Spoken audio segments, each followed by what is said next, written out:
Hello everyone. So we are discussing previous year questions of the chapter Molecular Basis of Inheritance and the topic the search for genetic material. In today's session, we are going to discuss a long answer type question of 5 marks which was asked in the CBSE Board Delhi Examination 2016.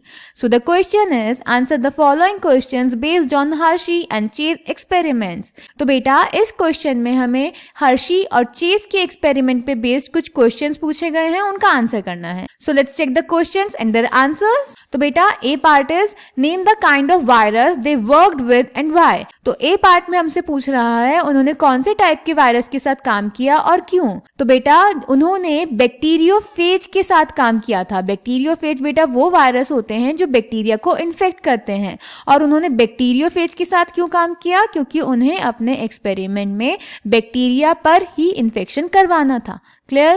So the answer is A part. They worked with viruses that infect bacteria called bacteriophages because they infected the bacteria used by them in their experiment.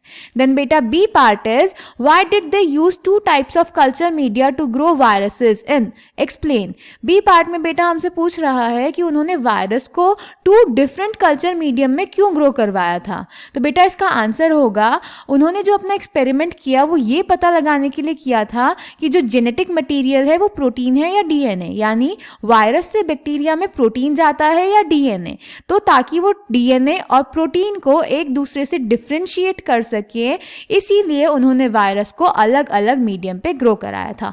Clear? So the answer is B part. Hershey and Chase worked to discover whether it was protein or DNA from the viruses that entered the bacteria. So to differentiate protein and DNA they grew viruses on different medium.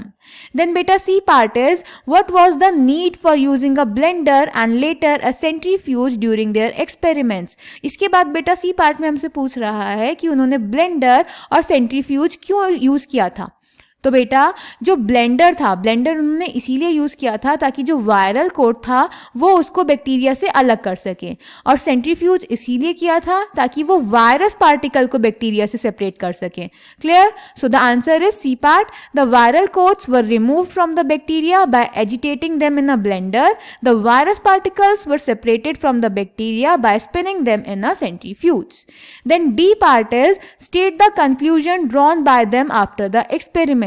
D part में बेटा हमसे पूछ रहा है इस experiment के बाद वो किस कंक्लूजन, किस रिजल्ट पे पहुंचे. तो बेटा इस एक्सपेरिमेंट के बाद उन्होंने कंक्लूड किया कि जो जेनेटिक मटेरियल होता है वो डीएनए होता है, यानी वायरस से बैक्टीरिया में जो मटेरियल पास हुआ वो था डीएनए, ना कि protein. So the answer is D part. They concluded that DNA is the genetic material. So I hope this question is clear to you. Thank you.